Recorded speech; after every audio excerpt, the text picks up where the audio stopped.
Raider Nation, what's going on? You're watching the Raiders Report. This mailbag was filmed on Tuesday, so please, nobody yell at me. Believe it or not, I wanted to spend some time with my family during the holidays. Philippe, good job, good start. Mitch, do you see the Raiders beating the Colts if Wentz doesn't play, or do you see the Raiders just blowing this game like they have in the past? It does sound like Carson Wentz is going to be able to play, first off, because of the new CDC rules that the NFL incorporated that used to be 10 games. Now it's 5 games for a positive COVID test. If he tests negative, I believe that he's going to be able to go. The Raiders can win. And this week and every week in the NFL has proven me that. If you show up and you play your heart out, any NFL team can beat anybody. I think the Colts are the better team. They're 7-point favorites. But the Raiders, yes, they can win this game. Let's go to Frank. Hire Byron Leftwich and keep Gus. So Gus Bradley has been doing a pretty good job in recent weeks, and I like Gus. I like his simple system. I also like the idea of going out, and getting Byron Leftwich. I get it. Leftwich is coaching right now with Tom Brady, Bruce Arians, but Leftwich has also learned underneath guys like Mike Tomlin. He's also learned underneath guys like Bruce Arians and Tom Brady. I like the idea of the offense that Leftwich would bring because it would be an aggressive offense. If you had to keep Gus Bradley, I'm okay with it. I just don't see the Raiders ultimately doing that. Let's go to Jason Z. Hey, Mitch, if the Raiders make the playoffs, what are the chances they make the Super Bowl, and who is the toughest team standing in between us and the Super Bowl? I mean, I'm going to say this. The toughest team standing in front of the Raiders right now is the Raiders because I've seen in weeks they show up, man, this team can play. Then in other weeks, just nobody shows up. So I'm not going to project the Super Bowl. I'm just going to say, you know what, let's try to get to the very next game. Let's concentrate on the Colts. All right, man, let's go to Cookie Monster, and then after that, take me full screen. I'll give some shout-outs to some Super Chats. If Leighton Vander Esch became a free agent, should the Raiders sign him? Personally, I'm not the biggest fan of Vander Esch. I get it. He was a first-round pick. He had some good years, but that guy's got a neck injury. He's got a back injury, and he has really, really fallen off. So I'm going to go ahead and say no. I wouldn't want the Raiders to go out and get Leighton Vander Esch. Now, when we go live on these shows, I always ask you guys, hey, send me in some Super Chats. So we got a few. Malik Willis or Matt Corral from Jesus. I'm going to go Matt Corral. I'm a big fan of him. But you guys can let me know. Type C for Corral, W for Willis. We got Wax Sucks. Realistically, what do we have to do to give up for Adams? Green Bay isn't letting him walk in free agency. I still don't really know if that's going to be true. I think if Adams wants out, he's going to get out. But he's going to get a contract of like $25 million a year. We got this Super Chat's coming in from Wild on 14. We talk about trading Carr for draft picks. How many teams has this really worked for other than KC? Not sure I'm sold of going all in on that bet. So it's worked for the Chiefs. I think they did a pretty good job being able to find Mahomes. The Chargers did a good job being able to find Justin Herbert. The Bengals right now on Joe Burrow, and I get it. You're not going to be able to get that high up of a pick. However, when you are multiple positions and players away, like the Raiders are, I think going out and getting a young quarterback on a cheap contract makes sense. Why? Then you're going to invest more money into the overall team. Hopefully you can build an overall team, which then helps your quarterback. Let's go to Ronaldo Bateman. Thoughts on drafting Jameson Williams. So believe it or not, I actually like Jameson Williams. He's a really talented wide receiver out of Alabama, and from top to bottom, he's got a lot of really, really good speed. He's got a lot of really good traits. He actually starting to become maybe my new number one receiver, but I'm glad you asked this question because there's a hell of a matchup that I want you guys to watch. It's between Jameis Williams and it's between Sauce Gardner. His real first name's Ahmad. It's the top cornerback from Cincinnati, and this guy, Williams, top wide receiver on Alabama. This is a matchup I want you guys all to watch for Alabama and Cincinnati. So what do you guys think here? Should the Raiders go out and draft a wide receiver in round one? Type Y for yes, type N for no. Back in 2020, the Raiders were the very first team to draft a receiver. Not going to mention his name. And I really truly believe that you could be looking at a guy like Jameson Williams, who literally could be the very first wide receiver taken in this upcoming draft. Y for yes, N for no. I'm personally going to type my N for no because I want to build the offensive line. I want to build the defensive line. Now, guess what? Raiders draft rumors, they're going to start coming up here like wildfire. Whether you like it or not, the offseason is going to hit us. Hopefully, it's with a Super Bowl. We'll see.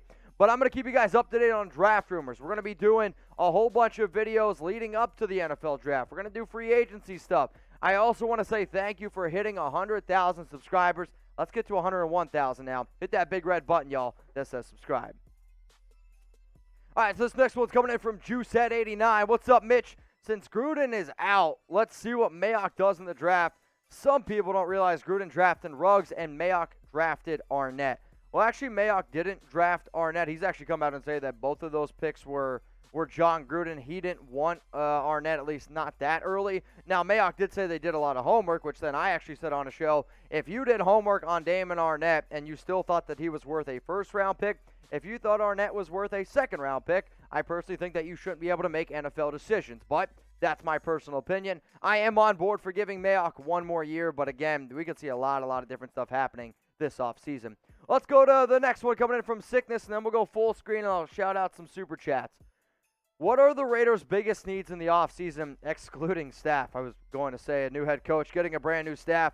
I mean, you got to look at your right tackle position. You got to look at your offensive guard position. Wide receiver, quarterback is definitely going to be a need as well. And there's going to be a lot of guys that sign those one-year deals. So if Casey Hayward leaves, cornerback's going to be a major need. Safety, depending on what happens with guys like Jonathan Abram. I mean, I like him. He's going to end up coming back, obviously, but maybe a little bit more depth there. Linebacking could be a position. Overall, though, offensive line, defensive line, quarterback, wide receiver, those are my thoughts on biggest team needs. All right, let's give some shout-outs now to some people that sent in some Super Chats. Santi Valdez, much love to you. L.I. Raider 312. So if we sign a offensive-minded coach, what are the odds of keeping Gus and Rich?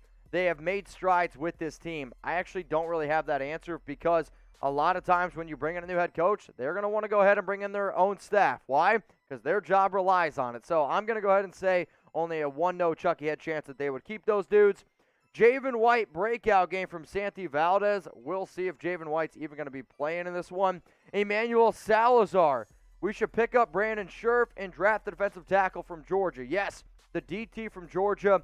It's probably the second best DT in this year's draft. I like the kid Leal from Texas A&M. He's going to be the top DT. And then in terms of Brandon Scherf, he's the top offensive guard, no doubt about it. It's just how healthy is Denzel Good and how confident are you in Alex Leatherwood. What about Eli Raider 93? What are the chances of getting Dable as head coach? He's my number one guy. That's the guy I want. He worked with Saban, worked with Bill Belichick. Both those guys are pretty good. Are the free jerseys still up for grabs? Yes, the jerseys are still up for grabs. Shout out to one blessed exec, and then shout out to Zornell Malone. Defense wins championships, not offense. We need a great defense. I want a defensive-minded coach. That saying was created when defense, I really truly believe, did win championships. I'm in the mindset that offense is going to win championships. So Zornell, respectfully, I'm going to disagree. Well, let's go to this next one coming in here from FIFA Demon. Mitch, what is the chance the Raiders make the playoffs? As it stands right now, 19% chance.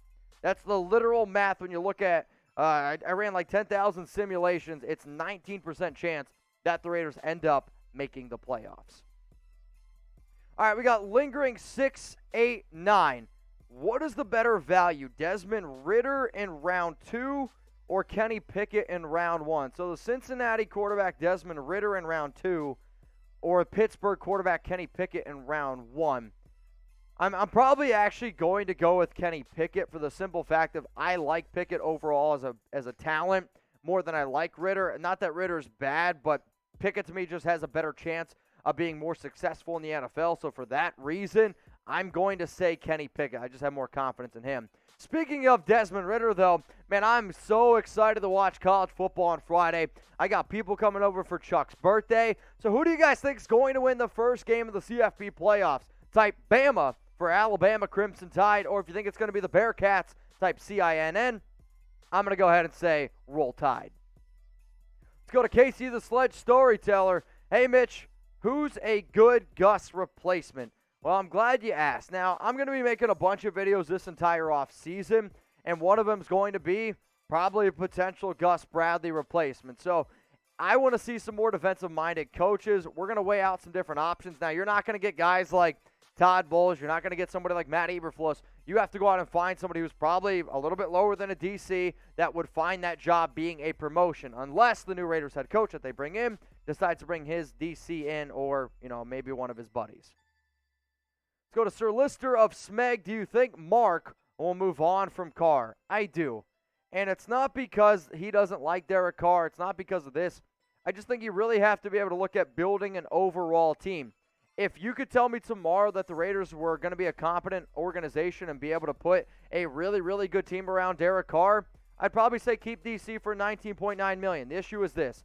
If you move on from Carr, you get extra draft picks, you save $19.9, and with the salary cap going up, you just have more money to be able to invest in an overall great team, and then you have extra draft capital to try to hit on some of those extra draft picks. At this point, I'm going for a home run, and I think going for a home run is getting rid of Carr, not because I don't like him. I actually really like him. He's the only jersey I own, and it's decided to go with a young rookie quarterback and try to rebuild. Let's go to Jason Z. Who is the biggest free agent on the market as of now that can help run the Raiders the Super Bowl this year? Wow. Biggest free agent on the market right now. Here's the thing, Jason. Anybody that is a free agent on the market right now has either got lingering injury issues or just simply has got some background baggage or just simply is not very good at football. So I'm actually going to go ahead and say there is no free agent out on the market as it stands right now that could help the Raiders win a Super Bowl. Here's the other big game for the college football playoffs, and we got 366 people watching this live. If you haven't liked the video yet, please go ahead and do so.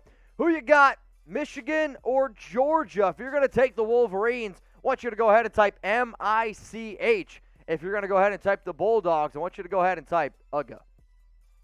Now, I get it, guys. I can't get to every single one of y'all's questions during these mailbags, so if I missed your question, I'm sorry. Please hit me up on Instagram at Mitchell Renz 365, and I also want you to give me a follow on IG because Friday, New Year's Eve, is my dog Chuck's birthday. He's going to be 1 year old. I'm going to post a picture of him, and if you guys could wish him a happy birthday, I'm going to probably dress him up in some Raiders gear. So personally, I would really, really appreciate that. So again, if I didn't get to your guys' questions, please hit me up on IG at Mitchell Renz 365.